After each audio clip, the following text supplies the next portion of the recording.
जब से भी सत्ता परिवर्तन हुआ है वह मानसिक रूप से विक्षिप्त हो गए हैं, तो अपनी कंपनियों पर उन्होंने कार्रवाई क्यों नहीं किया? नमस्कार, आप देख रहे हैं देशवा न्यूज और मैं हूं आपके साथ में ज्योति सिन्हा। देशवा न्यूज का मकसद सिर्फ आप तक खबर पहुंचाना नहीं, हमारी कोशिश है समाज की सूरत बदलने की। अब बात आज की खबरों की करें तो कृषि मंत्री सुधाकर सिंह ने उर्वरक मंत्री को जवाब देते हुए साफ तौर पर कहा है कि 17 सालों से एनडीए की सरकार में कृषि मंत्रालय बिहार में भाजपा के पास थी और इन 17 सालों में कुछ भी नहीं हुआ। और अब जब हम कार्य कर रहे हैं तो हमें पर्याप्त मात्रा में खाद भी नहीं मिल रहा और फिर भी हम पर तस्करी का आरोप लगाया जा रहा है। आगे वो क्या कुछ कह रहे हैं, सुनिए। तो जब भारत सरकार ने जब फर्टिलाइजर पर्याप्त मात्रा में दिया ही नहीं, आपूर्ति किया ही नहीं, तो किस मुंह से आरोप लगाने के लिए वह लगा सकते हैं। रह गया तस्करी का सवाल और उनके जो टैगिंग बिकने का सवाल, जिन्होंने आरोप लगाया कि ये मच्छरदानी और छाता इस तरह के नॉन टैग सब्सिडी आइटम को टैग किया गया।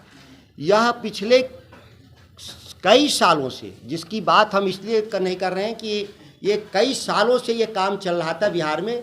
यह कंपनियां जो हैं ये भारत सरकार की कंपनियां हैं।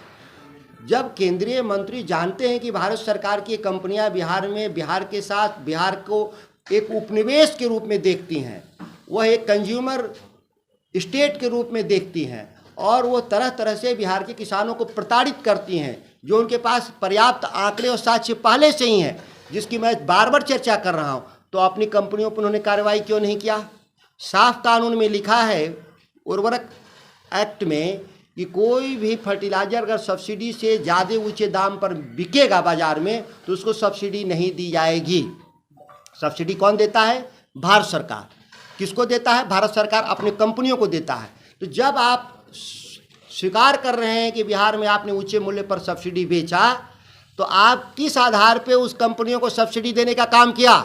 यह 2,25,000 करोड़ गवर्नमेंट ऑफ इंडिया ने जो सब्सिडी दिया, जिसमें बिहार का हिस्सेदारी 40,000 करोड़ सब्सिडी का हिस्सा होता है, जो लूट हुआ उसमें केंद्रीय मंत्री को जवाब देना चाहिए कि उन्होंने क्या कार्रवाई किया। सब्सिडी तो वो देते हैं, हमारा बिहार सरकार तो सब्सिडी नहीं देती, हम केवल बंटवाते हैं।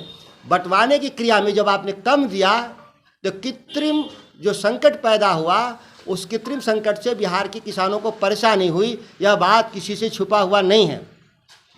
लगातार जो केंद्र सरकार के जो मंत्री, जब से भी सत्ता परिवर्तन हुआ है, वह मानसिक रूप से विक्षिप्त हो गए हैं कि बिहार जैसे राज्य में भारतीय जनता पार्टी, केंद्र सरकार को जो चुनौती मिल रहा है, राष्ट्रीय जनता दल नीति गठबंधन जो महागठबंधन है, उससे वह तो सुना आपने, वह साफ तौर पर यह कहते नजर आ रहे हैं कि पर्याप्त मात्रा में केंद्र सरकार हमें खाद नहीं दे रही है और फिर भी हम पर तस्करी का आरोप लगा रही है। इस पूरे मामले पर आपकी क्या राय है, हमें कमेंट बॉक्स में जरूर बताइएगा। अगर आपको हमारी खबरें पसंद आए तो हमारे चैनल को लाइक करें, सब्सक्राइब करें और ऐसे ही खबरों के लिए देखते रहिए देशवा न्यूज। देशवा न्यूज पर वीडियो देखने के लिए लाइक करें, सब्सक्राइब करें, साथ ही बेल आइकन दबाना न भूलें।